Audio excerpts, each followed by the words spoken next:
bikin roti pizza super montok dan juga super lembut berhari-hari. Lihat, dipencet dia balik lagi.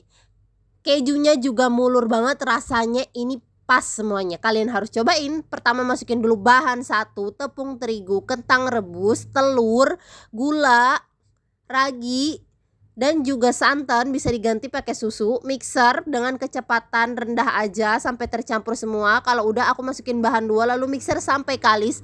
Aku pakai stand mixer by Idealef. Dia nggak cepet panas ya bun, gagah banget, kapasitasnya 4 liter. Lalu kita diamkan selama 1 jam. Kalau udah mengembang kita kempiskan. Aku bagi masing-masing 73 gram. Lalu dikempiskan kayak begini, kita bulatkan. Kalau udah aku taruh ke dalam wadah gini, tunggu 15 menit. Lalu kita kasih saus tengahnya, kasih sosis juga. Aku kasih jagung manis yang udah direbus sama keju mozzarella.